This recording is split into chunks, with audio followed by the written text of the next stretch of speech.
शालिनी, सबसे पहले इंस्पेक्टर अविनाश काफ़ी अमेजिंग सीरीज़ है एंड जिस तरह से जो हाल ही में चर्चा हो रही है काफ़ी अच्छी है। और आपका किरदार पिंकी का हाँ जो 5th एपिसोड में आया और काफ़ी धमाकेदार शुरुआत थी।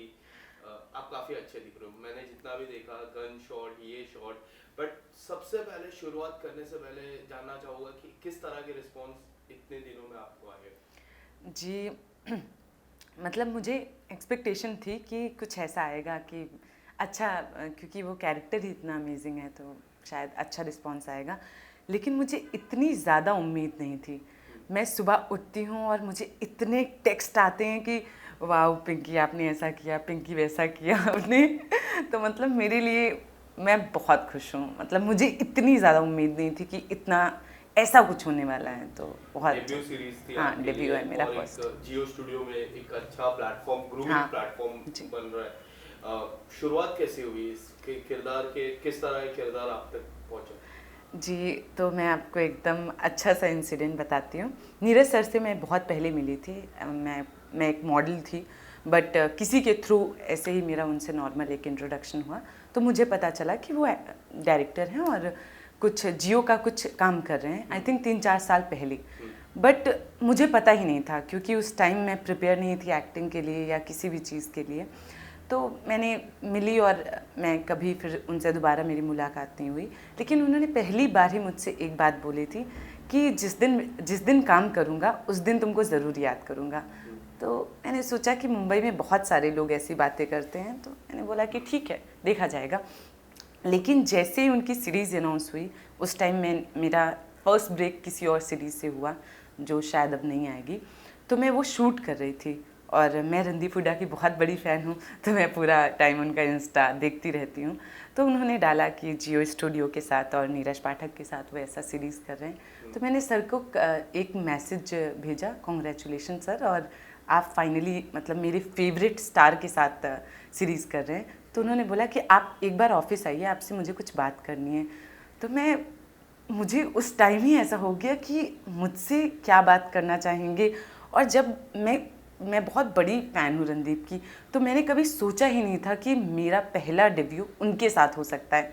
तो उन्होंने बोला कि शालिनी, ये कैरेक्टर है पिंकी का, आप देखिए और आप करना चाहेंगी। मैंने बोला सर आप क्या बात कर रहे हैं, मतलब ये कैरेक्टर कौन नहीं करना चाहेगा। तो उसके बाद उन्होंने मुझे लुक टेस्ट लिया, मेरा ऑडिशन लिया और उनको बहुत अच्छा लगा। और इस कैरेक्टर के लिए बहुत सारे फेमस फेसेस को उन्होंने शायद पाइपलाइन में रखा था और उसके बाद उन्होंने फर्स्ट ब्रेक मुझे दिया, ऐसा। रणदीप सर के साथ सबसे पहली मुलाकात कैसी हुई? रणदीप सर के साथ ओ गॉड, तो सर के साथ मैं पहली बार मिली सेट पर ही। उसके पहले एक बार मैं उनसे मिली थी, बट वो मुझे नहीं जानते थे, तो मैं तो ऐसे ही फैन गर्ल की तरह मिली थी। तो उनको बिल्कुल आइडिया नहीं होगा उस मीटिंग के लिए, क्योंकि बहुत सारे टीम के लोग ऐसे खड़े थे। तो मेरी पहली मुलाकात हुई सेट पर और उन्होंने मुझसे पूछा कि आप पिंकी कर रही हैं। मैंने बोला जी सर। तो मैं उस दिन कुछ ऐसे, मैंने फ़िटनेस वगैरह मतलब बहुत मेंटेन रखती थी, मैंने कुछ स्पोर्ट्स का कुछ पहन रखा था। तो उन्होंने बोला कि ठीक है, वो सब तो ठीक है, आपको पता है ना ये कैरेक्टर कैसा है, और एक्टिंग के अलावा ये मतलब ये फ़िटनेस और मेकअप के अलावा कुछ एक्टिंग वैक्टिंग आती है कि नहीं। तो मैं पहली बार ऐसी हो गई, ओ माय गॉड, ऐसे कौन बात करता है, इतना सच कैसे बोल सकता है। तो उन्होंने बोला कि, मैंने उनको बोला नहीं सर ऐसी बात नहीं है, मैं बहुत प्रिपेयर करके आई हूँ इस रोल के लिए और मैं बहुत किताबें ये सब पढ़ती हूँ। मुझे पता था कि वो मंटो के बहुत बड़े फ़ैन हैं, तो मैंने उनको मंटो वंटो की कहानियाँ एक दो बता दी। इज़ लाइक कि हाँ, मतलब इज़ लाइक कि ओके ठीक है, सेंसिबल लड़की है। तो फिर बट बहुत बहुत अमेजिंग को एक्टर हैं वो। सुनने में ये भी आई कुछ लाइनें भी भूल गए आप एक्टिंग के वक्त? हाँ, क्योंकि पहली बार मुझे ऐसा लाइफ में फील हुआ, मैं ऐसे स्टक हुई उनको देखते ही। मेरा उनके साथ लाइन था और पूरी मतलब सीरीज़ में ही ऐसा था कि पिंकी को लाइंस नहीं दी जाएंगी, क्योंकि मैं इतनी जल्दी याद करती हूँ और बोलना स्टार्ट कर देती हूँ। मतलब आप मुझे स्क्रिप्ट दोगे और 2 बार मैं देखती हूँ स्क्रिप्ट और मुझे याद हो जाती है। तो मेरे साथ ऐसा रूल हो गया था कि तुमको लाइन सब नहीं दी जाएंगी, तुमको थोड़े टाइम पहले ही दी जाएंगी, क्योंकि तुम याद कर लेती हो और फिर याद करके तुम अपने हिसाब से सब कुछ बोलना स्टार्ट कर देती हो। और रणदीप के सीन के लिए मैं कुछ ज़्यादा ही प्रिपेयर करके चली गई। मैंने बहुत पूरी लाइंस बिल्कुल रट ली। जाते ही मैंने लाइंस बोलना स्टार्ट की। उन्होंने बोला कि क्या चल रहा है ये तुम इधर आओ, पहले तुमको ढंग से समझाते हैं। तो फिर उन्होंने बताया कि पिंकी ऐसा ऐसा सीन है, और मैं एकदम ही जोन आउट हो गई। उनको देखते ही मैं सारी लाइंस ऐसे भूल गई कि क्या बोलना क्या था। नीरज सर मुझे बोल रहे हैं पिंकी डायलॉग्स, और मैं खड़ी हूँ कि क्या बोलना है मुझे, मैं भूल गई सब कुछ। इट्स लाइक कि उनको समझ में आ गया। उनको देख के आप लाइनें मैं उनको देखते ही ऐसी हो गई कि मतलब अब क्या बोलना है। मैं भूल गई कि अभी मैं एक्टिंग कर रही हूँ। मैं ऐसी एकदम नॉर्मल, ऐसे फैन होते हो ना आप, देखते हो कि इतने अच्छे को एक्ट, मतलब इतनी अमेजिंग स्टार, क्योंकि मैंने उनकी सारी ही फिल्में देखी हैं। तो मुझे ऐसा लगा सच में ये रणदीप हुड्डा ही है ना, मैं इनके साथ काम कर रही हूँ। तो पिंकी का किरदार में सबसे अच्छी बात क्या लगी? क्योंकि मुझे ऐसा लगा कि जिस तरह का आपका लुक था, लुक काफी अमेजिंग लग रहा था। जिस तरह आप वाइट कुर्ती में थे, 2-3 ऐसे शॉट्स थे, उसके बारे में भी बात करूँगा। बट सबसे अच्छी बात क्या लगी आपको पिंकी के किरदार में? पिंकी के किरदार में मुझे ये बहुत अच्छी बात ये लगी कि पिंकी लोगों को देखने में ऐसा लगता है कि हाँ ये बबलू पांडे की गर्लफ्रेंड है, ये मतलब उसके थ्रू जानते हैं। लेकिन पिंकी की अपनी अलग माइंडसेट है। वो उसको पता है कि वो बहुत स्मार्ट है। उसको पता है कि इससे मुझे अपनी डील कैसे करनी है, इसको कैसे मैनिपुलेट करना है। वो जैसी लड़की है मैं बिल्कुल भी वैसी नहीं हूँ। मतलब मैं एकदम ही सिंपल स्ट्रेट बात करने वाली लड़की हूँ, और वो एकदम खेलती है दिमाग से कि बबलू को मुझे इस बात से ऐसे फंसाना है, या गुरु जी से मुझे ऐसी बात उनके सामने ऐसे डायलॉग्स मारने हैं। क्योंकि उसमें एक डायलॉग है कि आप पिंकी की बात तो मानेंगे ना। तो उसको पता है कि सबको कैसे डील करना है, किससे कैसे अपनी बात मनवानी है। जिन्होंने नहीं देखी उनको क्या कुछ कहना चाहोगे? बबलू और पिंकी का किरदार किस तरह है, जिन्होंने सीरीज नहीं देखी? अच्छा, तो मैं ये कहना चाहूँगी, सबसे पहले तो सीरीज़ देखिए, क्योंकि मेरी वजह से नहीं, इसमें बहुत सारे कैरेक्टर्स हैं, बहुत ही अमेजिंग एक्टर्स हैं। अभिमन्यु सिंह जो एकदम डिफरेंट ही लुक में कुछ आ रहे हैं और बहुत अच्छा काम किया। अमित सियाल, रणदीप हुड्डा, और बहुत ही अमेजिंग एक्टर्स हैं। तो सबसे पहले तो उनके लिए देखिए, उसके बाद आप देखिए कि पिंकी ने बहुत कमाल किया है इसमें। हाँ, तो मैं चाहती हूँ कि पहले देखिए और फिर आप मुझसे बहुत सारे सवाल जवाब जो चाहते हैं वो पूछिए। एक सीन था जहाँ पे जो गाड़ी से वो जो वैन है ये पास होती है और शूट करना रहता है, उस सीन के बारे में थोड़ा सा डिटेलिंग में जानना चाहूँगा, क्योंकि वो सीन एक हाईलाइट है पिंकी के पूरे किरदार में, मुझे ऐसा लगा। आप अगर उस सीन के बारे में बताइए, किस तरह से नरेशन हुआ था उस सीन आपको? पहले वो सीन स्क्रिप्ट में था ही नहीं, क्योंकि पहले कुछ और था कि मतलब पिंकी का कुछ और डीलिंग था। लेकिन जब नीरज सर ने मेरे 2-3 शॉट्स देखे तो उनको लगा कि पिंकी का कैरेक्टर बहुत लाइट हो रहा है। तो उन्होंने बोला कि पूरी टीम को बैठाला और मुझे भी बोला, और बोला कि इस कैरेक्टर को थोड़ा सा और चाहिए, क्योंकि पहले ये कैरेक्टर ही इतना बड़ा नहीं था, सिर्फ एक गर्लफ्रेंड थी और सिर्फ उसके 2-3 सीन।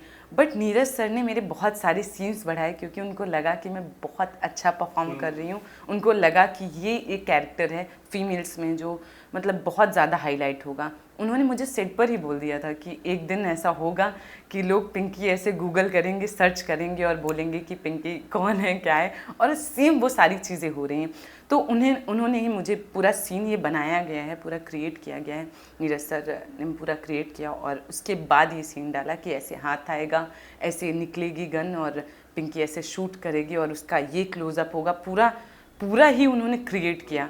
और उसके बाद मुझे बताया और मैं ऐसी थी कि ओके ये सब होने वाला है। कट्टा बोलते हैं, राइट? हाँ, कट्टा। कट्टा चलाने की प्रैक्टिस की आपने पर्सनली? नहीं, बिल्कुल नहीं की। वहाँ पर ही जाके और वो देखते ही, गन देखते ही मेरी ऐसी हालत हो गई थी कि अरे गन चलानी है अभी तो। और उसके कई 2-3 रीटेक हुए हैं, तो प्रॉपर वो गन शॉट है, वो पूरा जर्क आता है ऐसे हाथों में आप, लेकिन बहुत बैलेंस करके करना पड़ा है। और छोटे बच्चे की मैं बात करूं जिसको आप लोग ने अगवा किया, गट्टू काफी क्यूट है। बहुत। ऐसा नहीं लगा कि यार इसको अगवा नहीं कर सकते क्या, कितना क्यूट चेहरा है, इतना मासूम। अगर कुछ आप बताना चाहोगे किस तरह से? ऐसा पहले मैं बहुत कुछ तो रिवील नहीं कर सकती, बट कुछ था ऐसा कि पिंकी और गट्टू का ऐसा कुछ रिलेशन था, बट मतलब क्योंकि बहुत अलग डायरेक्शन में गई है सीरीज़ और अलग तरीके से शूट हुई है, तो मुझे ऑब्वियसली शालिनी को बहुत फ़र्क पड़ता है उस बच्चे के लिए कि वो इतना प्यारा सा बच्चा है और उसको देखकर इवन मेरा उससे अभी भी बहुत अच्छा रिलेशन है। लेकिन पिंकी को पता है, क्योंकि पिंकी की अपनी एक बैक स्टोरी है, वो एक पहले भी एक गैंगस्टर की ही गर्लफ्रेंड रही है और फिर उसके बाद उस बबलू पांडे की, बट वो बच्चे को मारना नहीं चाहती थी, इसीलिए उसने अविनाश, हाँ अविनाश वो नहीं मारना चाहती थी, बट इसीलिए उसने अविनाश से डील किया और वो करना नहीं चाहती थी, बट गैंगस्टर है, उनका अपना काम है तो ये करना पड़ेगा। शालिनी, मैं आपका सोशल मीडिया देख रहा था, काफ़ी डिफरेंट पिक्चर्स है, काफ़ी आप अमेजिंग आप लगते हो, पोस्टर्स में अमेजिंग लगते हो, पिक्चर में आप अमेजिंग लगते हो, बट एक्टिंग की शुरुआत, एक्टिंग का मन कब आया आपके मन में कि मुझे एक्टिंग करना चाहिए? एज यू सेड कि आप मॉडल भी हो, हाँ। तो मॉडलिंग में किस तरह का करियर रहा है? मॉडलिंग में मेरा बहुत अच्छा था। मैंने 2016 मैंने अपना कॉलेज ख़त्म किया है, उसके बाद मैंने मॉडलिंग स्टार्ट किया। तो पहले तो मैंने झूठ बोलकर ही अपनी लाइफ की शुरुआत करी है कि मैंने सबको झूठ बोला कि मैं फ़ैशन डिज़ाइनिंग की जॉब कर रही हूँ। मैं NIFT दिल्ली से मैंने एक डिप्लोमा कोर्स किया और मैंने अपने घर पे बोला कि मैं एक डिज़ाइनर को, समन चौहान, अंजू मोदी, कुछ मैंने डिज़ाइनर का नाम लिया कि मैं उनको असिस्ट कर रही हूँ। बट मैंने मॉडलिंग स्टार्ट कर दिया था क्योंकि मुझे हमेशा से क्लियर था, जब मैंने पहली बार कैमरा फेस किया तो मुझे लगा कि ये वो चीज़ थी जो लाइफ में मिसिंग थी। और मैं बहुत यंग थी क्योंकि मैं कॉलेज में ही थी, मुझे बहुत पहले ही पता चल गया कि मुझे ये करना है। लेकिन 2-3 साल वो मैंने पूरा छुपा के रखा है अपने घर वालों से कि मैं मॉडल हूँ और मैं सरवाइव करती थी, क्योंकि मैंने उनको तो जॉब बता रखा था बट मैं अर्न इतना ज़्यादा कुछ नहीं कर रही थी। लेकिन बहुत अच्छा जर्नी रहा है। लेकिन जब मेरा कानपुर में पोस्टर लगा, एक आई थिंक प्यूरीफायर का कोई ऐड किया, उसके बाद मेरे रिलेटिव्स ने पिक्चर क्लिक किया और घर वालों को भेजा और बोला कि ये तो हमारी शालू है। तो सारे ऐसे हो गए कि ये ऐड में क्या कर रही है, उनके लिए ऐसा हो गया कि, बट वो पिक्चर बहुत डिसेंट थी और मैं कॉमर्शियल मॉडल रही हूँ तो उनको इतनी ज़्यादा प्रॉब्लम नहीं हुई। मैंने बोला कि नहीं, कभी कभी कर लेती हूँ, पैसों के लिए कर लेती हूँ कि अच्छा पैसा मिलता है एड्स में, बट वो सारा झूठ था। अब वो सुनेंगे तो उनको बहुत बुरा लगेगा। लेकिन उसके बाद मैंने बॉम्बे स्विच किया। 1-1.5 साल के अंदर ही मैं बॉम्बे आ गई क्योंकि मुझे पता था कि मुझे मुंबई जाना है। वो बचपन से आपने सपने देखे होते हैं ना, तो मैंने रूम में प्रियंका चोपड़ा का पोस्टर लगा के बहुत सपने देखे कि मतलब मुझे भी करना है, कि वो भी एक स्मॉल टाउन लड़की है, मुझे भी आगे आगे बहुत ज़्यादा सॉरी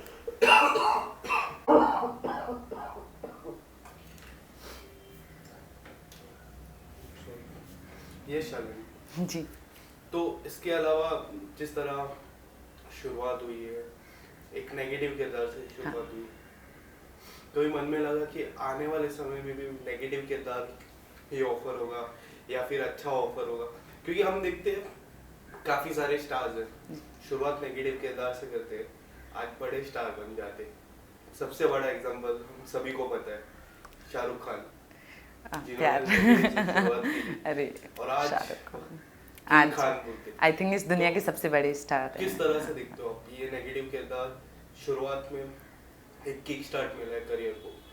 तो मुझे लगता है कि शाहरुख जैसा मेरा भी होना चाहिए। नहीं, मैं वैसे तो बहुत डाई हार्ट फैन आप बोल सकते हो, तो मैं सार्के की हूँ। तो आपने जो बात बोली है सेम यही मुझे भी क्लिक हुआ था कि पहला नेगेटिव तो उसके बाद, बट मुझे याद आया कि हाँ, शाहरुख खान, जब शाहरुख जैसा स्टार ऐसा कर सकता है तो शालिनी क्यों नहीं? एक विचार आता है। नहीं, मुझे ऐसा लगता है कि हाँ, ऐसा होता है। वैसे मुझे बिल्कुल भी प्रॉब्लम नहीं है कि अगर मुझे नेगेटिव आए, बट मैं बहुत अच्छा पॉजिटिव कर सकती हूँ क्योंकि मैं नेचुरल बहुत पॉजिटिव इंसान हूँ। मैं बिल्कुल भी नेगेटिव नहीं हूँ, मैं बहुत ऐसे खुश और ऐसे हैप्पी चाइल्ड हूँ। तो आई थिंक जो भी आएगा मैं सारा ही अच्छा कर लूँगी। डायरेक्शन का पॉइंट ऑफ व्यू क्या था, क्योंकि इंस्पेक्टर अविनाश एक रियल लाइफ पे बीती है और मुझे ऐसा लगा कि कई हद तक काफ़ी सारे शॉट्स छोटे छोटे शॉट्स काफी रियल लगे। हाँ, बहुत। जैसे एक सीजन 1 में मतलब एपिसोड 1 में जो वानर का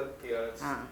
वो इतना रियल लगा, बोले भी कि आपको रियल नहीं लगेगा बट वो रियल लगा जो बॉम्ब बट था। वो था, वो तो सच था। कितना डायरेक्शन वाइज कितना मेहनत किया है सर ने, नीरज सर ने? सर ने बहुत, आई थिंक ये 2 साल तो हमने शूट किया इस प्रोजेक्ट को। और नीरज सर, मतलब नीरज सर के बारे में क्या बोलूँ, मैंने सुना है डायरेक्टर्स के बारे में कि मेरा तो पहला ही काम है तो मुझे इतना एक्सपीरियंस नहीं है, बट मुझे ये नहीं पता था कि लोग ऐसे होते हैं जिस तरीके से नीरज सर हैं, इतनी हार्ड वर्किंग। उसके बाद जैसे वो बात करते हैं, मतलब सेट में ऐसा तो नहीं कि प्रॉब्लम, इतना बड़ा सेट था, इतना बड़ा क्रू और 140-50 दिन हमने शूट किया है, बट मैंने आज तक कभी उनको कभी चीखते चिल्लाते किसी के साथ मिसबिहेव करते हुए कभी नहीं देखा। मतलब वो इतने पोलाइट इंसान हैं, इतना प्यार से, और हमेशा सबको यही बोलते थे कि ये हमारे बच्चे हैं, ये एक्टर्स, प्लीज़ इनको अच्छे से पैम्पर करो, इनको अच्छे से खिलाओ, ये खुश रहने चाहिए। तो मैंने ऐसा खुद सुना है। और जैसे हम सब पूरी कास्ट ही और हम सारे उनसे इतना ज़्यादा अटैच हैं कि जब भी मिलते हैं तो ऐसा लगता है कि कोई फैमिली मेम्बर है, कि हम सब ऐसे प्लान करते रहते, नीरज सर प्लीज़ मिलिए ना, प्लीज़ मिलिए ना। और शायद 6-6 महीने ऐसा हो जाता है कि कभी उनसे मिलना ही नहीं हो पाता। बट बहुत बहुत मेहनत किया है, बहुत ही स्पिरिचुअल इंसान है, कान्हा के बहुत बड़े भक्त हैं। तो शायद कृष्णा की वजह से उनकी एनर्जी ही ऐसी रहती है कि आप बस टेंशन लेके जाओ और ऑफिस में 10 मिनट बैठो और आप ऐसे निकलते हो बाहर कि हाँ, मैं तो ऐसा निकलती हूँ कि हाँ मैं सुपरस्टार हूँ। वो मुझे ऐसा फील कराते हैं कि मुझे कभी नहीं फील हुआ कि मैं मेरा फर्स्ट सीरीज़ है, मैं डेब्यू एक्टर हूँ, बट मुझे उससे भी बहुत अच्छा ट्रीट किया गया। और कभी नहीं लगा कि रणदीप हुड्डा को बहुत एक्सट्रीम अच्छा ट्रीट किया जा रहा है, इवन वो डिज़र्व करते हैं, मुझे बिल्कुल प्रॉब्लम नहीं है, हमको भी वैसे ही ट्रीट किया गया। और शायद वो को एक्टर्स भी ऐसे हैं। हाँ, बहुत इक्वालिटी। एक आखिरी सवाल शालिनी, अब जिस तरह सीरीज इतनी अच्छी रिस्पॉन्स लोगों की तरफ से आया, अब इम्पोर्टेंट हो जाएगी करियर में किस तरह एक्सप्लोर करना। वो एक बड़ा सवाल रहेगा आपके मन में कि मुझे अपने करियर में किस तरह एक्सप्लोर करना। तो यही सवाल रहेगा कि किस तरह आप एक्सप्लोर करना चाहोगे अपने करियर में। जैसे कि ये तो मेरा पहला ही काम है, तो मैं चाहूँगी कि मैं बहुत कुछ करूँ। मैं कॉमर्शियल फिल्में करना चाहती हूँ, मैं रोमांटिक फिल्में करना चाहती हूँ, मैं नेगेटिव शेड्स करना चाहती हूँ, मैं चैलेंजिंग कैरेक्टर्स करना चाहती हूँ कि हाँ, जो मुझसे लोग एक्सपेक्ट ना कर पाएँ कि ये नहीं कर पाएगी, मुझे वो करना है, मुझे वो प्रूव करना है कि हाँ मैं कुछ भी कर सकती हूँ। तो उसके लिए मैं बहुत टाइम लूँगी, क्योंकि शायद अभी मुझे और भी बहुत काम करना है खुद पर, और बहुत कुछ सीखती रहती हूँ वैसे भी, घर पे बैठकर भी बस मेरा कुछ ना कुछ चलता रहता है कि ये देखना है, ये सीखना है। नोट्स बनाती हूँ हर एक चीज़ की, हर एक एक्टर के इंटरव्यू का भी मैं नोट्स बनाती हूँ कि ओके इन्होंने ये, इनका क्या प्रोसेस था, इनका क्या थॉट है। तो काम करती हूँ, बाकी देखते हैं। शालिनी, आपके करियर के लिए all the very best. Thank you so much. और once again congratulation for inspector Avinash, Pinky. Thank thank you you so much. Thank you so much.